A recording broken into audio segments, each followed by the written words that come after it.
Welcome to the October 16th, 2018 episode of Reactive Consciousness, our in-depth podcast about what happened this week in our lives. I'm your host, vysethebold, and this is... Lotus Prince. And PyroJackFrost. Ooh. That was it, just ooh. You've gone too deep on me here. I'm trying something new this week. Everybody, Pyro's finally gone through puberty. It took me long enough. That's funny. Well, we actually have quite a bit to talk about. It was kind of funny. I was preparing the show notes. I was like, what are we going to talk about this week? And like tons of shit happened, and I just didn't. Mm-hmm. It's just one of those things. Like unless you take specific note of it,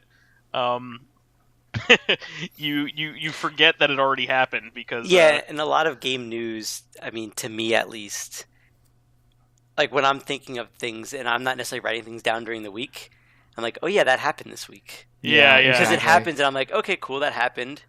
But yeah, more happens than you think sometimes. Yes. Yeah, no, I totally agree. Well, first of all, I think Lotus and I want to talk a little bit about our experience. Yeah, we went out for dinner yesterday. We actually did. They had a date. We've actually seen each other quite a lot this week.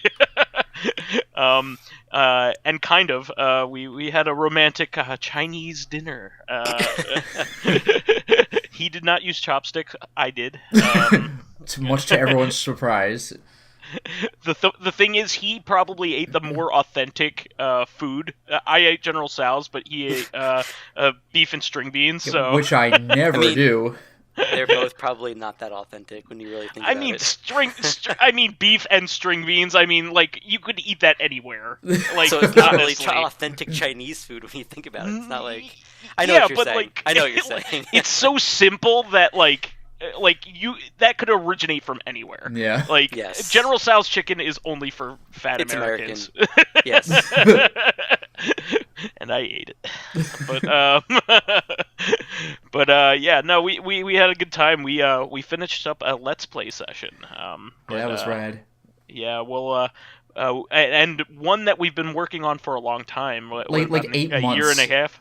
8 months. Oh, okay, 1 year, roughly. Okay, so we finally got it done, and it's not that particularly long of a game, but we just because of life didn't get it done. But look forward to that. Yeah. I think a lot of our fans are gonna love that one. Yeah, this one's been a long time coming.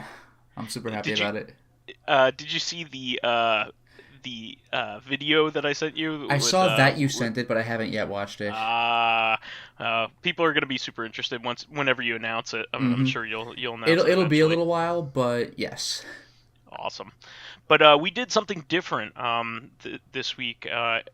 Longtime listeners will know that Lotus and I are longtime Gorillaz fans, or I'm a longtime Gorillaz fan. I'm not a Lotus is longtime fan. I've been a new fan. Yeah, I've been a fan for like a year. Like, I mean, I've listened to just about all of their stuff at this point, but I have not been following them the whole time. I got in late, but I really like their stuff. And Pyro is an OG fan from way back in the day as well. Yeah, I used to really like the Gorillaz. Surprisingly, they played one of the remixes from the from that remix album, the Space Monkeys, the Jamaican remix. Well, before you get into they played, you gotta establish what we did. So yeah, we went to the very first concert on their Now tour. And apparently it is probably going to be their last for a long time. So Damon Albarn came on stage. This was in Philadelphia at the Wells Fargo Center, which normally is a huge venue for a concert. It's a really very, is. very big one. It's basically a stadium. It is a stadium. That's where the Flyers and the 76ers play. Oh, okay. Okay, so it's not basically. No, it is a stadium. All right, there you go. The only thing bigger would be Lincoln Financial Field or the Link, which is where the Eagles would play. Okay. Now, only super big acts can play like Taylor Swift and Beyonce, Yeah. like people like that. But Gorillaz filling up any sports stadium is a big deal. They've never really done a stadium tour. They've done, they've gone to like regular concert venues like the BB&T Center in Camden is a popular one in our area. But this was big time. This was a big one, and it was packed. It was packed. It was, yeah. It was really cool when it didn't happen too often, but there were a couple of songs that had well-known refrains that the audience got in on. It was a good time. I mean, like, of course you expect that to happen to certain songs in any concert, but when there's that many people, you really feel it. Yeah, and I was actually surprised of the makeup of the audience was mostly young people. That honestly, I was kind of expecting. Yeah, I was kind of expecting a bunch of like 30, 35-year-olds or something, but nope. And I'm okay with that.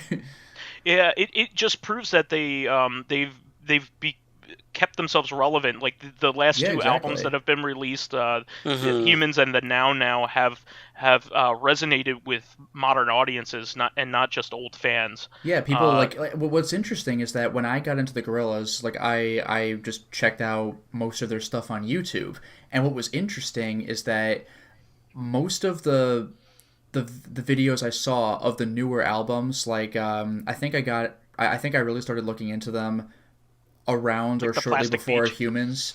Well, no, I didn't get into. I mean, I love Plastic Beach, but I didn't get into them when that was new.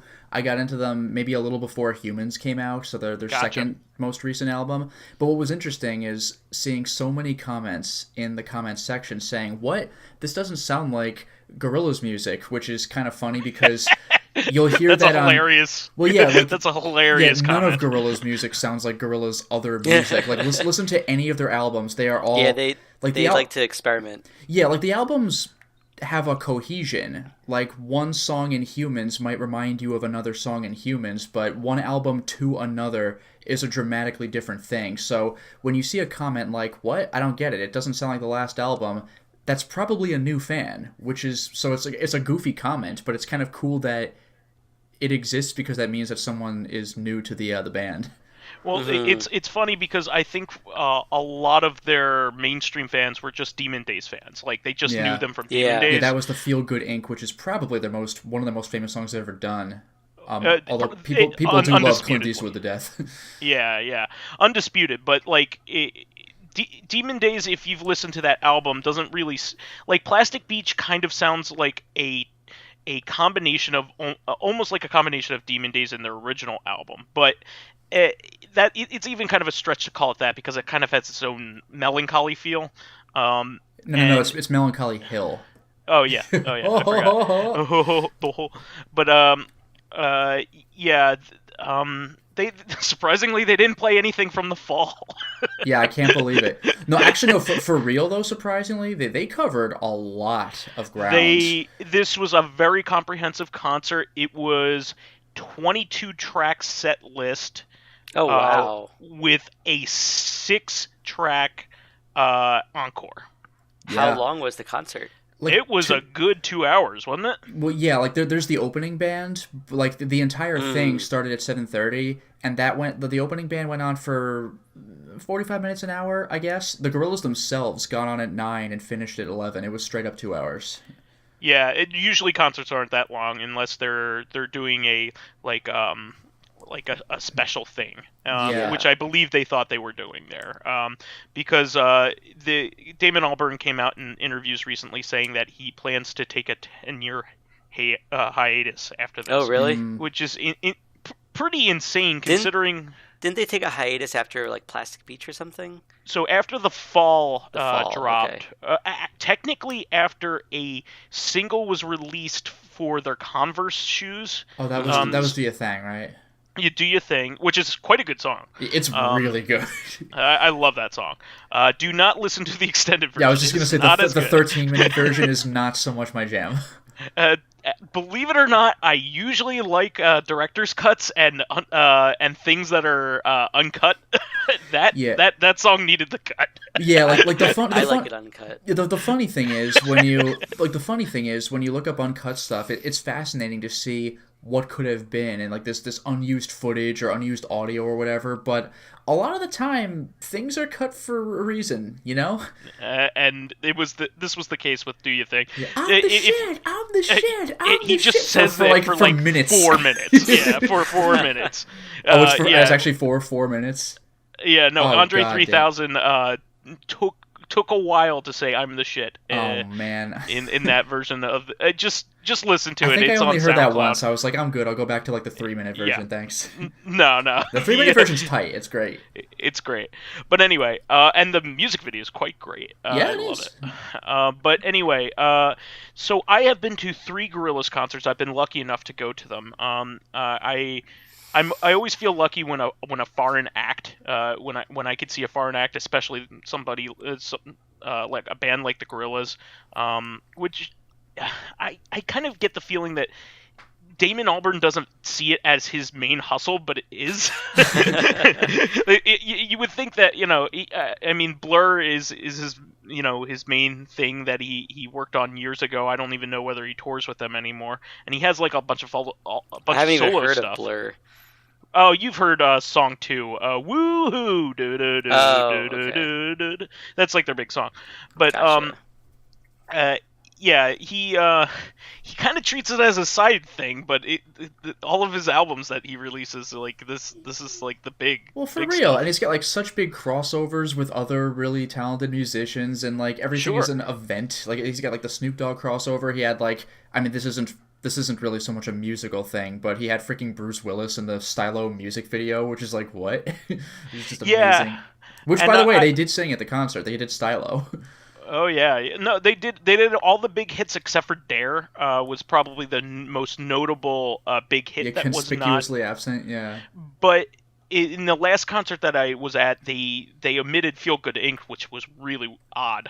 That's like isn't that one of their more famous songs? It's their number one song. I would even call it their number one song. That's a song that like I didn't follow the Gorillaz at all in college. I might have heard their name, but you can't escape kind of knowing "Feel Good Inc." just like in passing. That's the song that chases you down, and then you look it up later and you're like, oh, that was a Gorillaz song, you know?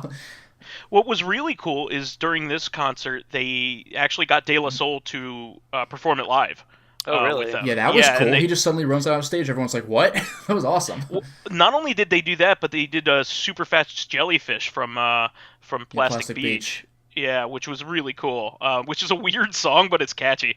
Yeah, that's one of those songs I think I'll need to let grow on me, because that's not one of my favorite songs, but I gotta admit, when I heard it in concert, it had a very different feel, and I was more into it that time. It's very... The reason why I say the Plastic Beach kind of feels like it's a combination of Demon Days and the original album, it's a song that would feel at home on the original album, is probably why I say that. Primarily because of that song. It's a very early Gorillaz kind of song because it's goofy and bizarre. Well, yeah, like, I mean, I don't know the whole first album or anything, but it did make me kind of feel, like, it didn't sound like this song at all, but it kind of had the attitude of, like you were saying, that goofy tone. Mm-hmm. Like, just, if you look up the lyrics, it's like, what? Like, just kind of like the 19-2000 song. It doesn't make any sense. Yeah, they're just singing about, like, actual monkeys and just weird stuff happening, and it's like, okay, and the video's all silly. Yeah, they've actually admitted, I have the Gorillaz, like, autobiography, which is really kind of fun. Yeah.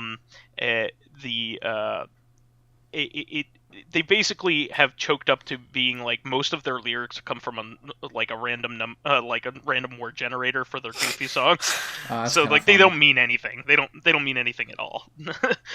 But anyway. Wow. Yeah.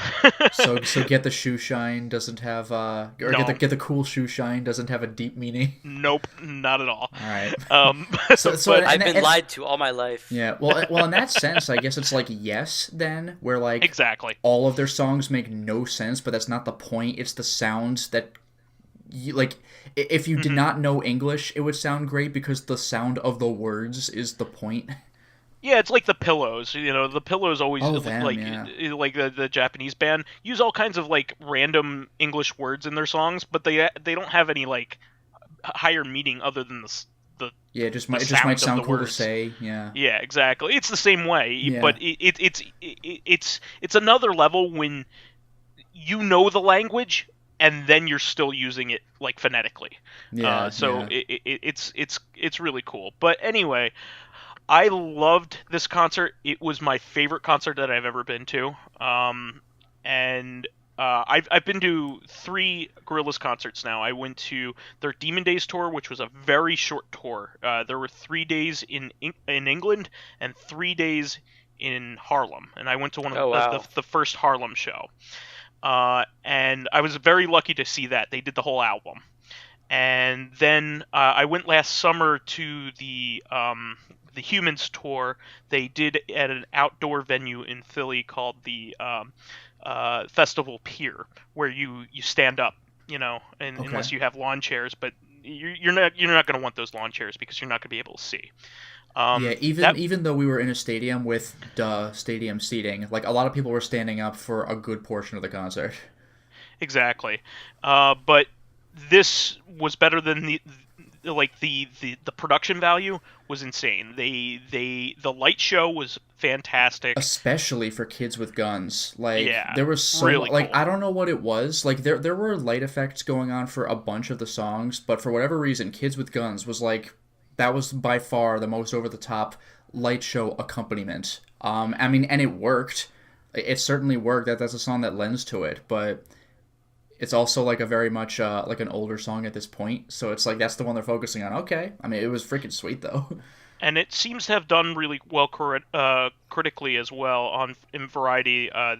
They were talking about it, especially since he came on stage and said, "Hey, nothing lasts forever. We're glad that you can make it to this concert because it's kind of like our farewell Yeah. for a while anyway." And so they were talking about it, but they said that the actual concert was fantastic. So it's not just my bias showing through. It really was good. The funny thing is, I can't have a bias for this. I'm just like, this was a great concert. Like the thing is, I wouldn't count the Final Fantasy Distant Worlds like orchestra as a concert. Like No, that's a different thing. It's not a rock concert. Well, it's certainly obviously not. Really, I went to Pagan Fest to see Teresa's when I graduated from college, but that's not mainstream. So like the Gorillaz thing might be the very like, I mean it's the first concert I've been to in 10 years, but it might be my first mainstream concert like ever. So it was super good. But yeah, like Teresa's, I freaking love Teresa's, but that's like a folk metal band that Perry introduced me to in college. I freaking loved it, but like that's not exactly a household name in the States. And actually, Old Man Stompy and Minty Mitzel have something to say about this because they went to the New York one that just happened last night. Nice. We'll probably be able to get a little bit more out of them. But my girlfriend, I and Lotus all saw this and thought it was great. We had a really good time. Yeah, it was really good. Anything else you want to say, Lotus, before we move on? I mean, well, this is a rookie mistake on my part, but I probably should have had some sort of like earplugs or something because Yeah. there were several parts where like I put my fingers in my ears to hear the song better, if that makes sense, because you get that kind of those vibrations, kind reverb. of it kind of turns the Gotcha. music into noise. Yeah. So ironically, earplugs would have increased the quality of my hearing, and it also would have protected my ears a little bit too. Sure. No, I gotcha. Well, I think you had something to talk about in the anime realm here. Yeah, this is a quick one, and I should have brought this up last week, but we certainly had a lot of stuff to talk about last week anyway. But I'm very happy about this. After quite a while, we finally have started airing. Well, Japan has finally started airing Part 5 of JoJo's Bizarre Adventure. So it's the Italian one with no J's. So it's Gio. It's not Jojo, it's Jojo. So we're following Giorno Giovanna, which ought to be interesting because, and this is not a spoiler, they established this in episode 1, but the reason we're following him when he's not a Joestar, because in JoJo you always follow someone of the Joestar bloodline. Giorno, however, is Dio's son, and God only knows how that happened. But the thing is, though, he's kind of a Joestar, because if you remember part 1... Oh, his body. Yeah, it's really Dio's head Okay. on Jonathan Joestar's body. So Giorno is the He is a son... Joestar. He's a in Joestar. that sense. But what's interesting is that... Hereditarily, he is. Yeah, but what's Or interesting, genetically, though, I should say. Yeah, genetically. What's interesting, though, is that his father's body is, like, I guess you could say it's his father, but, like, it's Jotaro's, like, great-grandfather. Yeah. Or, yeah, no, I think it's his great-great-grandfather, so it's like... Yeah, because he's from, like, Victorian times. Yeah, he's from, I think, about 200 years ago, so it's like... or that might be pushing it a little far, actually, but... Because he's Joseph's grandfather. Exactly, so that's his grandfather's grandfather, so it's his great-great-grandfather. So that's interesting. So, I mean, I've read part 5, so I, other than hazy memory, know what happens, but... The anime so far has only really established the basic premise so far. Like, episode 1 was kind of get to know Giorno. Like, is he a hero or a villain? And then you realize, oh, you're following him because the episode focuses on a character from part 4 following Giorno. But now we're following Giorno. And episode 2, you introduce another, like, important cast member. And that's when Giorno's like, well, I'm gonna... try joining this gang and see what happens, and that's basically the premise of the entire series. So episode 2 has laid that out for us, so now the real plot stuff is going to happen. So I won't say who characters are or what they do. All I'll say is that I'm looking forward to Black Sabbath, Green Day, and Metallica. They don't work together, they're completely separate encounters, but they're freaking cool. Really cool. Yeah. I love this series, and unfortunately, I stopped reading the manga during part 4. Oh, because I was reading the Wang subs. I think. In college. Yeah, in college, the only subs that were out at the time for the manga were the legendary Dwang subs. And if people don't know what that is, that was a Chinese superfan was translating the Japanese manga into English. So there were 2 levels of language separation. Barrier. Yeah. So yeah, like the reason they're called the Duang subs is because there's this one part where Kira is looking over at Morio Town, and he says like, "Oh, what a pleasant looking town," or whatever. And so the fan translator must have used the word like dwelling instead, but it was like duang. So when you read the manga, it's like, what a beautiful duang, and it's like, what the fuck are you talking about? Like, what is a duang? Like, yeah, it's like that's such a weird thing to say that it was like that's how it became a meme. It's a stretch to even get dwelling from it. I mean, yeah, dwelling is like one person's house, and he was talking about the town, so it's like it's a little it's a step too far. Yeah, I still am meaning to watch JoJo. I haven't watched any of it. I know about as much as you've mentioned on the podcast, but I really need to start it. The anime is a really good substitute for the manga because there's no filler, and it is very accurate. Well, the manga doesn't really have filler either. The anime. Well, what I mean is the anime. The anime is very the anime accurate. doesn't add filler. Yeah, exactly. Yeah, exactly. Like, there's really only one thing that you lose from watching the anime. Yeah, and like this might not be a big deal to some, but the anime is like obviously the art is standardized. Like season 2 has the same art style as season 3, but part 1, part 2, part 3, all the way, they all have different art styles, even though they're from the same manga artist.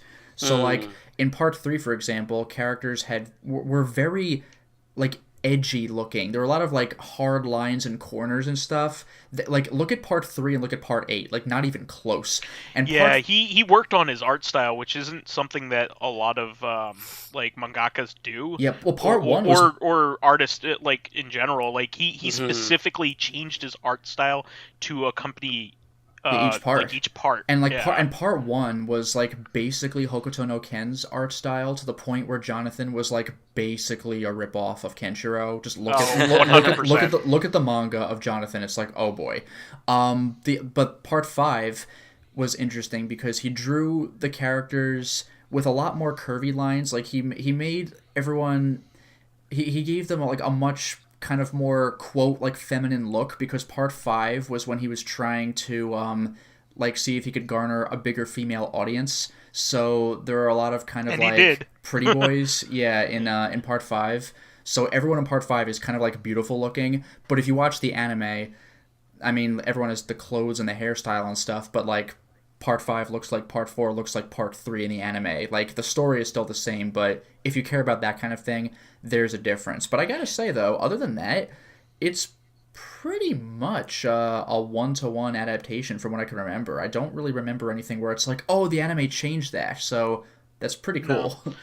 Yeah, it's a good way to experience the story It for really sure. is. Plus, you get the amazing opening and ending themes. Especially the ending themes have been a lot of like Classic rock. Western music. Yeah, like there's Yeah. the famous. It became a meme, but there was Roundabout by Yes for part 1 and 2. Um, part 3 Walk had like an Egyptian. yeah, Walk Like an Egyptian by the fucking Bangles.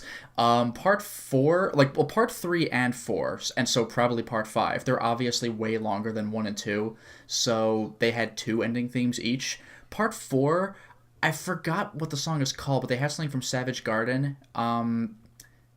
Of course, Savage Garden has written more than one fucking song, so that doesn't really help very much, but it was a really Mm. famous one from them. They're like, ooh, I didn't... Like, do you know what I'm talking about? It doesn't really I help. think so. Hmm. I'm not sure. Yeah, I'll see if I can look it up, but it was super good. Well, that's great. I really want to watch part 4 and then go into part 5 because I really love part 2 and part 3. Oh, I Um, Want You. That's the one. yeah, gotcha. Um, well, let's see. Do you have anything else to say on that one? Not really. Like, pretty much what I already Okay. said. I'm looking forward to those encounters, and also, I'm not gonna say which stand this one is because it's like the final boss's stand. But it's also been the cause of a particular meme in the JoJo community because that stand ability, I really don't know what part 5 the anime is going to do about it because it was very confusing when you read it in the manga to the point where when I was reading the fan subbers just added an extra page of notes and they're like, look, let us try helping explain this for you. I'm like, oh boy. So like the meme was it was like the old Apple, like the Macintosh computers. Hmm. It was like the name of the stand. It just works. So it's like just believe it. It's fine. It was pretty funny. But Nice. yeah, that's about all I have to say about that. All right. Well, I want to go into some video game stuff here. The first of the releases that I wanted to talk about was The World Ends with You released last week. And I wanted to talk about that. This is the Switch version. Mm-hmm. Hmm. So, have you guys been looking up on the reviews on this, the reactions to it? Nope. I haven't. I still need to play it. I haven't played it yet. Okay, so this is a game that was a cult favorite on the Hmm. DS. It was one of those Yeah. games where they thought they were going to make a lot more money than it did, and it ended up being a cult favorite rather than a big hit. Yeah. Um, and it's a shame because it's a really cool game with a really cool art style, and with a pretty unique story, I would say. It And has battle system too. yeah, the battle system was cool. It had a lot to do with the touch screen on the original DS. It had a two-screen thing going on, which Yeah. usually most games relegate one screen to just like info and that kind of thing. And it was like Whereas a dancing battle system too, kind of, right? one of the characters, Mm, one of the companions is gotcha. has like a DDR style um, attack pattern. So like all of the partners that you have in the game have a different way of attacking, and have like it's a total different gimmick of control. So that's what made it neat. As you went on, you got different partners, and you had different relationships with your partners, that kind of thing. Um, so this game was then released on iOS and got kind of like a coda at the end where they left it open for a sequel. So the Switch version is the iOS version essentially, but upgraded a little bit.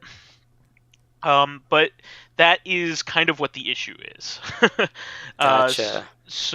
Unfortunately, if you've been following it, you've heard Square say things like the controller is not supported for the Switch in docked mode. So you're probably thinking, well, why the hell not? You can use the Joy-Con. You can use the Joy-Cons, and apparently the reason for that is that they compensate for the lack of touchscreen by using motion controls with one Joy-Con. You play the entire game with one Joy-Con, apparently. Oh, weird. Yeah, and apparently it centers very terribly. Like the Switch wasn't made for that kind of like exact pointer control like the Wii had. You know what I mean? Yeah. So unfortunately, people are saying that basically the only way to play this game, like some of the attack styles are impossible to play this way. Oh, that Oh, really? sucks. Yeah, in docked mode. So therefore, the only way to really play this is in portable mode. To which I say, which some people say, even like the stylus controls of the DS version were more accurate because you're using fingers with this one because it's a capacitive screen. Oh, that's fair. Yeah. It's a capacitive screen, so it has upgraded visuals and things like that, and nice flourishes. Plus, it has like the extra stuff, the extra story stuff from the iOS version of the game. But the things that you would want the Switch's flourishes for fail. Like the TV out, and one thing that does work is apparently, like there is a neat co-op mode. Like your partners can be controlled by a second person, which is kind of cool. So that's pretty cool. In that way, that works, but still, some of the control styles are essentially locked out of the game. You need to only equip items that you know that you can use in docked mode. Which that's frustrating. It's terrible. Yeah. It's terrible. So the better version is the 3DS version? Yeah, I guess. DS. Yeah. So either the DS version or play it in portable mode. Gotcha. But, it's disappointing because the whole reason why I would want it is because of docked mode. Yeah. It's a shame. I mean, I'll just play my DS version if this is the case. So, it's a shame because I want this game to succeed because Square Enix is the kind of company where it's like, well, this one didn't sell, so we're not going to make a new one. Well, you made it shitty, so nobody wanted it because you made it shitty and everybody heard about it. Didn't they say something about that with like the Dragon Quest 11 or something? Like, if this doesn't succeed, well, like, you've been releasing this series since the fucking or Nintendo, like, but if 11 fails, then I guess that means all that was for nothing, I guess. Like, how fucking up your own ass can you even get? Well, the funny thing is, some of their games have sold really well. Like, Dragon Quest IX was very popular when it came out. Yeah. That was a game that everybody was playing at all the conventions. Like, that was a popular game. That wasn't an underground hit at all. But it was published by Nintendo at the time. So I think, I don't think Square, and actually all of the 3DS games were published by Nintendo. Whereas this one is probably the first one that Square Enix has released on their own, probably since 8 on the PlayStation 2. Yeah, that was back in like college. Because 8 on the 3DS was published by Nintendo. So I think the last official Dragon Quest game in the mainline series that was published by them, other than like side stuff like Builders, and the Warriors game that they have. I think there's two. The Musou game. I think there are two of those. Yeah, the Musou's games. And from what I've seen, those look quite good.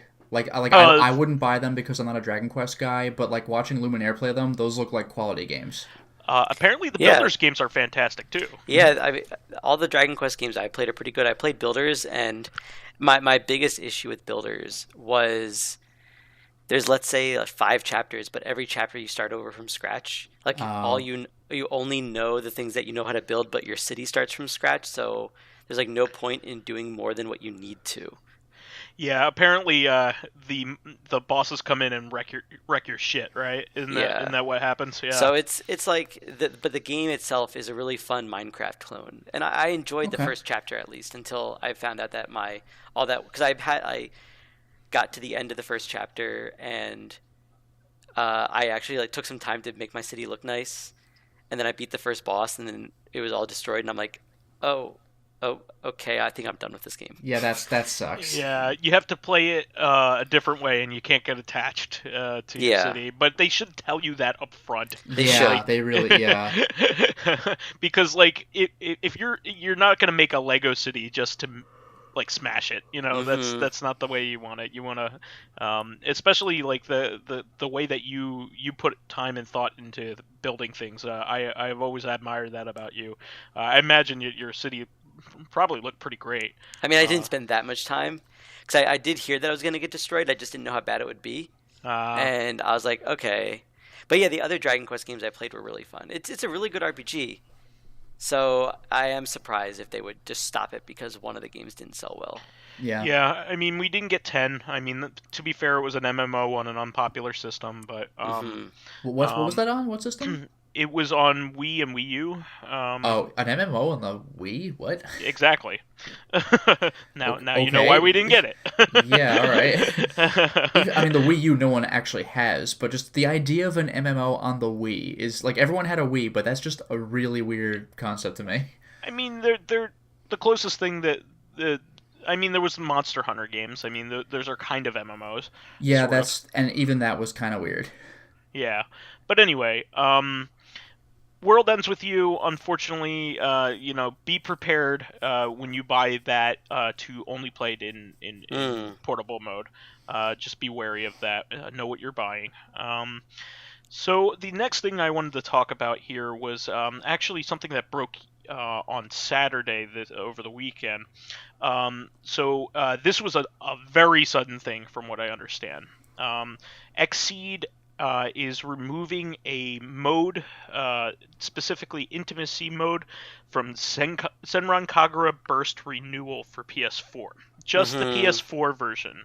Not the PC version. Yeah, not the PC not Steam. version. Yeah.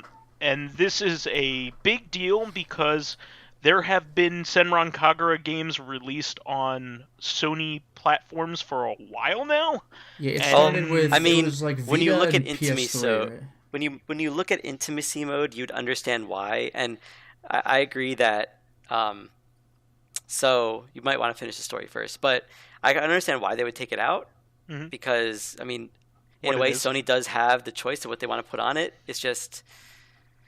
I think, Lotus, you mentioned on Facebook that it's really just convincing us to buy it on PC. Yeah, like, here's the thing. I'm not interested in intimacy mode. I wouldn't play it myself. I actually like the Senran Kagura games, but I want nothing to do with intimacy mode. But, like, this isn't a case of the game... let's define what intimacy mode is right. for the audience, please. Yeah. So intimacy mode is, like, the groping mode. Yeah. Okay? I'm not even going to sugarcoat it. That's what it is. You dress up your girls and you can touch them and make them feel uncomfortable. Yeah, Yes. so here's the thing. This isn't like the game got released stateside and it was censored. Like, it's only being censored on one of the two platforms. So when Sony's like, we're going to have the censored version, I mean, the people who are buying Senran Kagura, like, they know what these games are. Nobody's ignorant grandma gets them the Senran Kagura game. They're already M-rated to begin with. Yeah, like, and if you look at the covers, you know what it is. It's not subtle. Again, nobody's parents are going to be tricked into buying them these games. The people who are buying them know what they are. So, like, to remove an aspect of them, it's like... I mean, Vice, you had given this example... like over the weekend, but like removing, well, this isn't an example, but like removing cheesecake from a cheesecake game, it's like, again, I don't want it myself, but like I don't want it on principle. I don't want intimacy mode, but I like these games because they're well-made beat 'em ups and stuff, you know. And they also have boobs, so you know. It's just a bonus. But I think the biggest issue too is, let me know if I'm wrong, but they're delaying the PS4 version for this, but are they not delaying the PC version? I don't know about delays, but like one version is censored and the other version isn't. So like if you want the more complete game, then Steam is Yeah, literally the only option. what I'm saying is if they are delaying the PS4 version and not the Steam version, someone who really wants the game, they'll end up just getting it for PC because they're like, I want it now. I'm not going to wait for the PS4 version. Let me read the announcement. This is directly from XE Games on their Facebook page. The release of Senran Kagura Burst Renewal will be slightly delayed as we remaster to remove the interactive intimacy mode from the PS4 version. Gotcha. The Steam version will release with that mode intact will launch simultaneously with PS4. Okay. We are looking forward to sharing the release date shortly and appreciate your patience. Probably a month delay at most is probably what I'm assuming. Now, the big shame of it, I guess, is unfortunately Steam versions don't have physical versions. So, and with this series, they have a lot of premium limited editions that come with all kinds of posters, boob mouse pads. Yeah, exactly. But I mean, Xseed's good with physical editions anyway. Just like, I mean, but it goes back to just like the principle of censorship. Like, how about you let me decide what I do and do not want? And like, again, I don't want the intimacy mode. So guess what? I won't. Whatever you call it, use it, open it, whatever the word is, like utilize it. Yeah, don't take away my choice and like my ability to refuse the thing. Like, I don't have to explore every aspect of a game in order to enjoy it. I didn't do multiplayer on Dark Souls, and some people will argue that's the only way to play. I don't give a shit. Like, I'll play what I want. Same thing for Senran Kagura. I don't want the intimacy mode, but like, don't hack up a product in order to like do what you think the customers want. Yeah, and it's a shame because I think there are intimacy modes in the other games released in this series. So this is a new attitude from Sony of America. That actually is true. Before. Yeah, there have been in the previous ones as well, and it's like. And this is a remake of the DS title, I believe. The original, Senran Kagura Burst. Oh, really? It's a remake of the remake, isn't it? Because I think so. Burst is the remake with extra content, isn't it? I believe so. It's been I've only played the one that I borrowed from you that one time. I haven't played any of the other ones. Yeah, so this is the beat 'em up. There are okay, that was like on the 3DS. Yes, that was Deep Crimson. I played on Vita. The one that I borrowed was on Vita. The Vita was. The Vita is a 3D beat 'em up called Shinobi Versus, I believe. Shinobi Versus, and then there's Estival Versus, which is the Musou-like game, and then there's the rhythm game, the food one. The food rhythm game. That's the PS3 one. That was digital and then only. There's Peach Beach Splash. Yeah, that's an arena shooter, which. That's what it is. Water it's gun. An arena shooter. He has the water gun. A water gun arena shooter. So each of the games in the series is a different genre, but they're all really solid. Yeah, and they're all definitely in the same series. Yes. But I would say that you could probably stave off Peach Beach Splash is probably the weakest. I looked it up and pass. Yeah, but the fast food the food rhythm game is actually quite good. That's on Steam now. It used to be a Vita exclusive, I think. PS3. It was PS3 digital. PS3 and Vita. Or maybe it was just Vita. Whatever. It was on Vita. That's how I played it. Okay. Anyway, it just stinks. Tom Lipschultz, who is a friend of mine and a friend of Lotus's. We interact with him pretty regularly, and he's one of the translators at Xseed and a champion of anti-censorship, and it's unfortunate he came out and spoke out against it. Unfortunately, it's not Xseed's fault. Xseed didn't decide to do this because they're a pretty small company, relatively speaking, and they don't have this big corporation bullshit. And they don't usually make decisions like this. No. If it was their choice, I think that they would put everything in. Yeah, no, and my guess is Sony told them, well, either release it on PS with the edit or don't release it at all. And they don't want to not release it at all. I'm sure they have all of the physical stuff already printed out for the game and all that stuff. Yeah, they put effort into their collector's editions. They really do. For all the stuff they've released. it's just a shame. That's what it comes down to. If you're going to be mad at somebody, don't be mad at them. Don't send your hate mail to Exceed. I'm sure they did everything they could. But send your hate mail to Sony because just directly tell them. Yeah. But they've recently had a poor attitude towards customer choice lately, which is different than their. It's because they're the leading leading brand now. They don't need to worry about it now. Yeah, but it's just still frustrating because like, what bothers me is that Senran Kagura is not gonna like dent their wallet as hard as like a AAA title would, but it still just irritates me that they just come out and say, yeah, look, Steam has the complete version of the game and we don't. It's like, again, this isn't just a localization thing. This is just Sony choosing to like interfere with its version of the product. It's like, why would you do that if your competitor is not also doing that? Agreed. Well, that's disappointing. And I wanted to bring it up because I think we're all in the same boat. I'm not into groping people, but I certainly don't like the censorship either. Probably more so. Yes. And fictional fantasy groping doesn't bother me morally. But whatever. It's just I've checked out the modes in the previous games, and it just kind of like. It's one thing to have like a gallery, but this just like makes me uncomfortable. It's not my thing. It's not something I enjoy. I don't get my jollies off of it. It would probably be something that I'd like go into and be like, "This is silly." Yeah, that's pretty much what I did. Like I was like, "Wait, you're telling me that there's like for the Vita, for example, there's touchscreen functionality? Why? Like, oh." I see.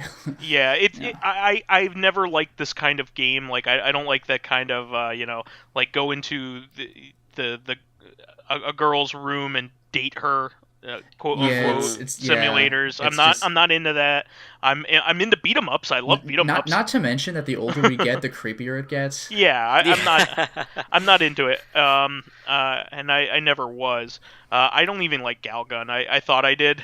I thought it was funny initially, and I don't even like it. Yeah, the actual level gameplay was like the cheesecake to the max, but like the gameplay was okay enough, but like the between level stuff was like cringe. like actual like please let this be over. Yeah.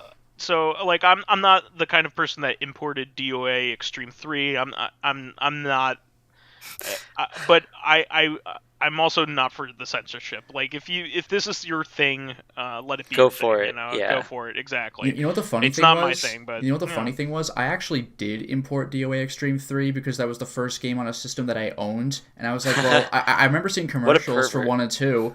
Well, no, but that was the thing. Like, there's so little like game in that game. It turns out it's mostly like I should have known, but it's mostly bullshit. Yeah, well, it's called I mean, I guess I should have guessed because it's no longer called DOA Extreme Volleyball. It's just Extreme. That should have been hint number 1. But like, even the volleyball, it's like it's a mini game. I thought it would kind of be like maybe not the focus, but more of an emphasis on it. There's just nothing there, and I was like, well, now I just have this game, I guess.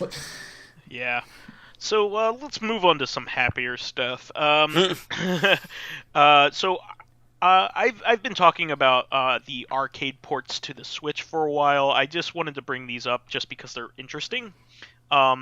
So first of all, the Arcade Archives releases soon indicate that the Japanese releases are going to get Donkey Kong Jr. That's pretty which cool. Is a monumental one. I don't believe the arcade version of Donkey Kong Jr. has ever been ported. Oh, is the arcade version different from the Nintendo version?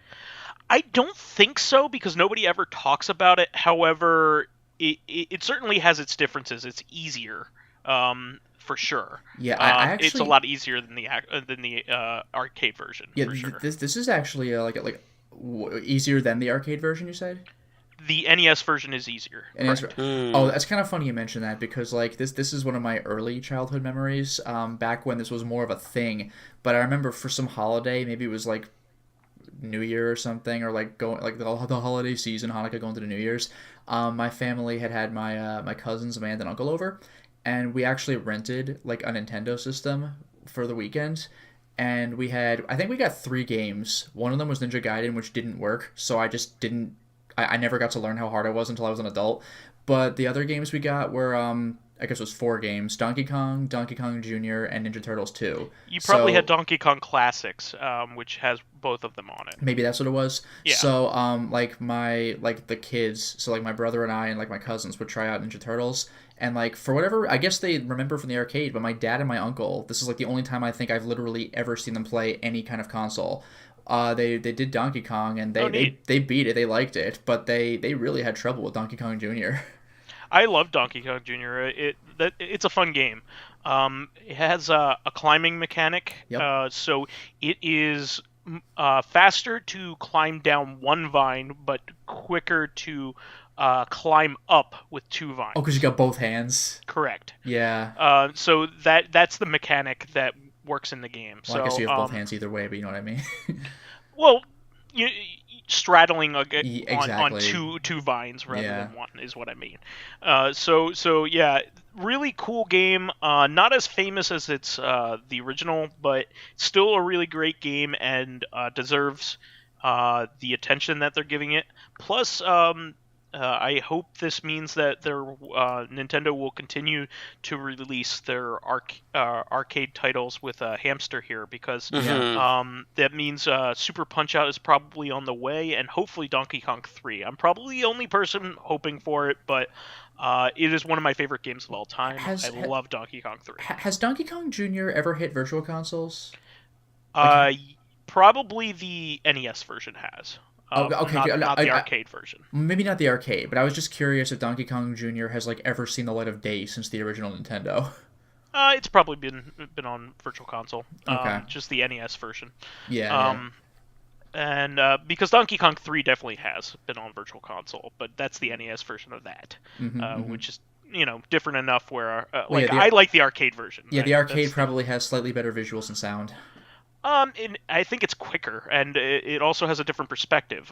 You got to remember that the Donkey Kong and all 3 Donkey Kong games are vertical. That's vertical right. Games. They were the tall screens. Yeah. So when they were ported to Nintendo, they were stretched and reworked to fit the screen horizontally. So there is difference even in the layout and how it plays because of that. That makes sense. Well, it's kind of like what you had said a while ago about Contra Arcade. It's basically the same game, except you can't see in front of you because it's a vertical screen, but the vertical levels are easier. The NES version is way better than the arcade version. Yeah. Because you can see what the hell's going on in a horizontal shooter. In fact, I would say that any big Contra fan that has not played the original Contra and Super C or Super Contra arcade versions, you can be rest assured that you're okay. Just play your NES versions; they're better. They have more levels. Yeah, they do have more levels. I didn't even know that there was an arcade version of Super C. Oh yeah. They're actually both available for Xbox One as we speak. Cool. And Nice. And PS4 under the Hamster Arcade Archives. Marvelous. As well. So, it's Hamster. Marvelous is the different company. They are the parent Marvelous company is of with X. Senran Kagura. Yeah. It is kind of funny when you start a new game and you just hear Marvelous. Like I love that little logo thing. And so there's one other thing that I want to mention here. So Hamster is also releasing Strikers 1945 Plus, which is also a Sikio game, but also a Neo Geo game. So Hamster's the one that's releasing this rather than Zero Div, who has been releasing the ports of the Sikio games directly. So it's cool that they're probably partnering with Hamster on that release because they have a really good Neo Geo emulator for the Switch. That is basically like a reworked version. Speaking of vertical and horizontal games, all Neo Geo games are horizontal. The original 1945 1 and 2 are both vertical games. So when they came to the Neo Geo, this is like a remix of 1 and 2, but also it's done horizontally. The playfield looks different. It's like a remix almost. So it's a unique game, but not entirely. But Zero Div, this is the big news, said that they were going to release 2 more games for the Switch from Psychio, and these are big ones. 1945-3, aka Strikers 1945-3, aka Strikers 1999. It's called both in various territories. Has never been ported to anything other than smartphones. So Nice. it's an arcade game that is very good and probably the pinnacle of the series and has never been ported before. So one of the best shmups ever made is finally making it to an accessible platform. So really, really cool. I can't wait for that. Not only that, but this is even more surprising if you could believe it. So I went over the previous two games in this series. They're called Tengai and Sengoku Blade. So those were their Edo era Japan shmups that are a lot of fun. But the third one is a PSP exclusive and only in Japan. It's getting a Switch release. So Wow. this is the first time I think I've seen a PSP game get ported to Switch. That's kind of weird. Really cool. It's also probably the worst game in that series, but It's okay. But it's also the last game that Sikio released, I think, as a shmup company. I think it's the last shmup they ever made. So I'm glad that it's going to be released. I mean, I have the first two. I'm going to buy that one, even for the novelty of it. And maybe there's something about it that maybe I didn't see before. So anyway, I was floored by that news. Like, who the hell would have thought that they would be like, oh yeah, you know what? That PSP game that nobody played, especially nobody in the U.S. You know what? We're gonna port that to the Switch. Really cool news. And that'll be like every Psycheo game. I think that was ever released, every shmup that was ever released, it will now be for the Switch, except for Zero Gunner 1, which is a really? weird game. Yeah. So I think that they've announced every game, or at least every notable one, that I can think of. I can't think of any other game that Psycheo made that isn't announced for the Switch, other than Zero Gunner 1, but Zero Gunner 2 is already out, so very unlikely that will ever get released. That also did not ever get a console release. I think it works off of the same board that Radiant Silvergun is on, which is a modified Saturn. Wow. So it would be very, very difficult to port. Yeah. And last thing for tonight, the new Swery game was just released. Yeah, that's freaking crazy. I actually just heard about this yesterday. Yeah, I heard about it. I don't know anything about it. I've seen video of it, and it looks fascinating. Which, even if it's not good, I'm gonna buy it because it's just one of those kinds of games. Like, it's just so damn unique. Why the hell not? Yeah. It's definitely the kind of game all three of us, I think, would at least have some interest in. If not, all three of us would probably want to buy it at some point or another. Yeah, so, the funny thing is I haven't even played any of Swery's games, but I own both Deadly Premonition and D4, because I know I'm going to want to play them. Yeah. So it's cool. I think this is the first one by his independent studio. So he I don't know if D4 was made by his independent studio or not, but I think that was just a game he was working on with Microsoft. But okay. That's right. It was an Xbox exclusive for a little while. It was an Xbox One exclusive. Yeah, One. Yeah. And it was also a Kinect exclusive until it was released to the PC. Yeah. I think. So yeah. Well, we'll see. We'll see how that turns out. But I definitely want to check it out. Mm-hmm. That'll probably be a game that at least Lotus will let's play at some point or another. I'm gonna want with or without me. Yeah, I'm gonna want to get on at least Deadly Premonition at some point, because that game just. I mean, I know it's like I'm way past the time where that was most relevant, but that just looks so fun to do. Yeah, you should definitely take take the time to watch the first 2 seasons of Twin Twin Peaks. Peaks Yes, before that's you actually play one it. of the reasons I haven't Let's Played it yet. Yeah, I have been watching Twin Peaks. I'm halfway through the second season, so the style of that show has informed so many Japanese games. It must have been a Really? sensation over Actually, there. well, speaking of which, this is a Yeah. weird thing, but I know, Vice, that you saw a little bit of my recent stream of Shibuya Scramble, and I saw two things that may have been Twin Peaks references in it. One Okay. of them was there's a foreign guy named Leyland Palmer. Yes, definitely. And Already. and the other is Yes. that there's some, like, you're in the middle of a city, so there are a bunch of buildings with signs on them, and one of the signs, just with no context, just says "Log Lady." And it's Yep. like, what? No, those are absolutely. You don't Yeah, even need to go more like, into it. They exactly. are But references. I don't know if they have anything to do with the game at all. It's just, there's a Twin Peaks reference, I guess. Like, okay. Yeah, it must have been a big thing over there because lots of games reference them. The most mainstream being Link's Awakening is like the entirety of it is inspired by like the structure of it. Oh, really? And more and recently, story of it. And more Yeah. recently, Oh, and more recently, Alan Wake as well. There are elements of that. Yeah, but a lot of Japanese games in particular. Even some elements have crept into the Metal Gear games. Like even after watching it, I was like, wow, that is a stylistic reference to Oh, that's amusing. Twin Peaks. I guess in 100%. Metal Gear in particular, that's not surprising because Kojima No. is a serious movie nerd. So like Absolutely. TV doesn't. It's not much of a stretch. Well, I mean, it was by a famous movie director. It's a Yeah, TV David show by a Lynch. famous Yeah. famous movie director. So there's no chance that Kojima wouldn't have Mhm. watched You just it. missed that. Yeah. No chance. No chance.